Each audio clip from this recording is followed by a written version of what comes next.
wabarakatuh. Halo teman-teman semuanya. Kembali lagi dengan aku Rani Kartika dalam channel YouTubeku yang tentunya membahas seputar mahasiswa, seputar kampus, seputar perkuliahan maupun permasalahan hukum lainnya. Nah, di video kali ini aku ingin memberikan informasi kepada kalian, khususnya mahasiswa, mengenai seberapa perlu atau pentingnya sebuah surat pernyataan orisinalitas dalam tugas akhir. Nah, untuk itu gak perlu berlama-lama lagi.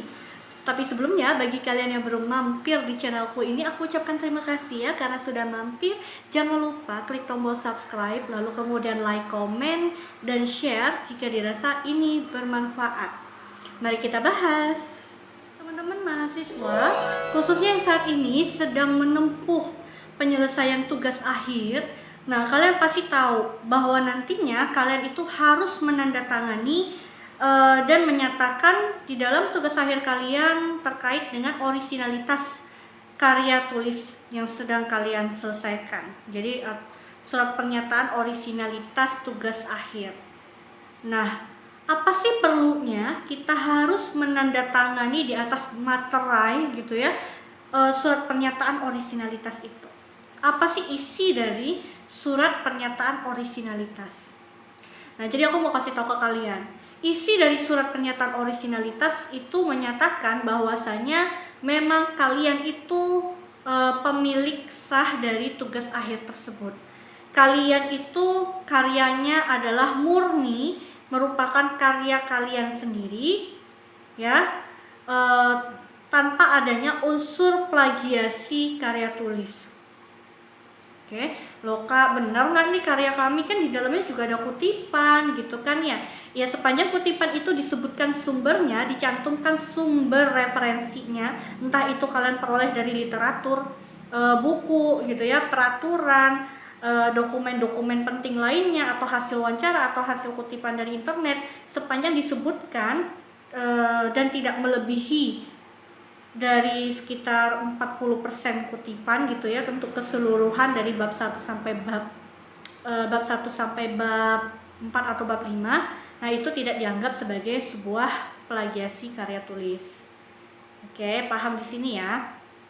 Nah, jadi tadi kembali lagi ke awal tadi. Perlunya itu surat pernyataan orisinalitas adalah sebenarnya untuk membuktikan bahwa penelitian atau tugas akhir yang kalian buat itu adalah murni milik kalian tanpa adanya unsur-unsur plagiasi terhadap karya tulis milik orang lain atau penelitian yang pernah ada sebelumnya.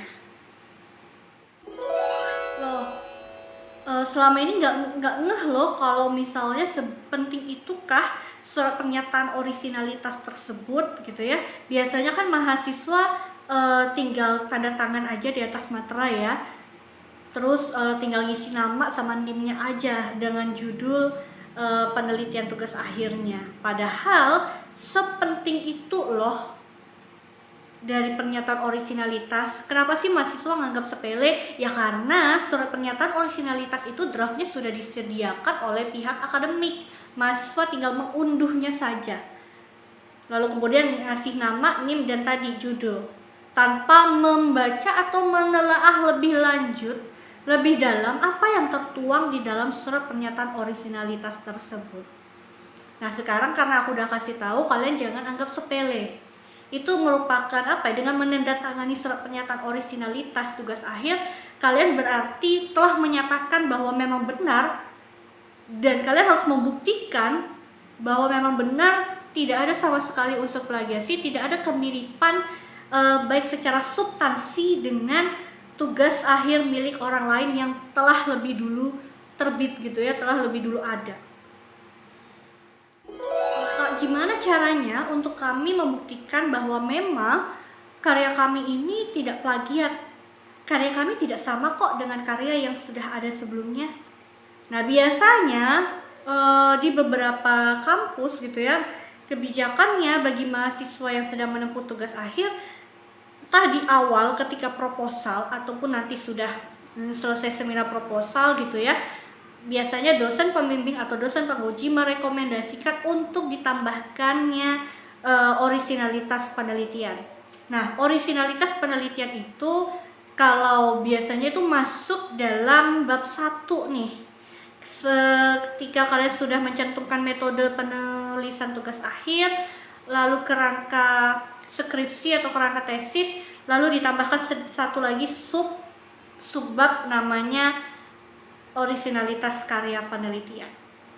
Nah, disinilah untuk membuktikan bahwa memang karya kalian itu adalah mengandung unsur yang inovatif, kebaharuan, dan original. Apa yang ditulis dalam sub karya orisinalitas penelitian? Nah, yang diisi itu adalah kalian harus mengumpulkan kurang lebih 3 atau 5 gitu, 3-5 maksud saya, judul-judul penelitian yang serupa dengan punya kalian.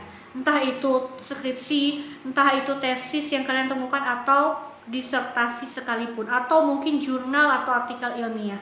Nah, itu kalian buat dalam bentuk tabel, kolom, lalu keterangan di dalam kolomnya itu kalian buat nama si peneliti gitu ya, karyanya, judulnya apa, judul penelitiannya, tahun berapa, dari institusi mana, kampus mana, lalu kemudian apa kajiannya, rumusan permasalahannya. Dari titik rumusan permasalahan serta judul itu nanti kita dapat melihat bahwa memang karya kalian itu berbeda dengan yang sudah pernah ada. Saya kasih contoh deh, misalnya waktu saya tesis S2, judulnya adalah Hak Cipta sebagai Jaminan Fidusia.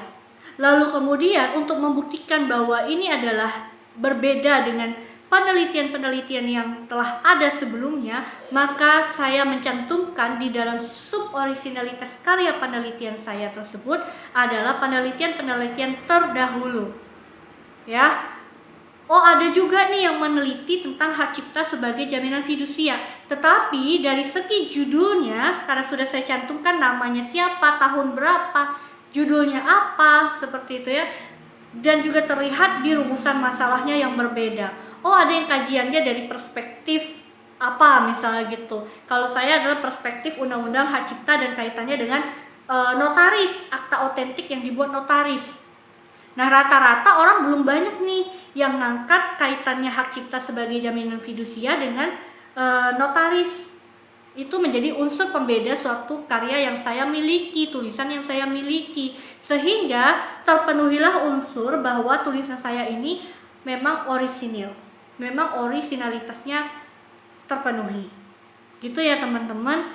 Jadi rata-rata pun saya nggak tahu apakah di kampus kalian ada yang sudah menerapkan kebijakan tersebut untuk sistematika penulisan tugas akhirnya, karena itu sangat penting sekali. Dari situ sebenarnya dosen sudah dapat melihat bahwa ini layak atau tidak untuk dijadikan sebuah tugas akhir. Kalaupun misalnya dalam kebijakan kampus kalian belum mewajibkan untuk adanya pencantuman orisinalitas penelitian yang terdahulu dengan penelitian kalian, barangkali kalian itu bisa saja ditanyakan ketika kalian nanti diuji, baik pada sidang proposal penelitian maupun sidang akhir. Jadi mungkin bisa saja seperti itu, dosen menanyakan kepada kalian tanpa harus kalian cantumkan di dalam skripsi atau tugas akhir kalian. So teman-teman, gimana? Sudah tahu kan sekarang seberapa penting surat pernyataan orisinalitas itu? Jangan sembarang main ditandatangani, apalagi ini di atas materai loh. Kalian harus tahu konsekuensinya, kalian harus tahu apa tujuannya harus mencantumkan itu. Oke? Mungkin itu aja yang bisa aku sampaikan. Terima kasih, semoga ini bermanfaat. Wassalamualaikum warahmatullahi wabarakatuh.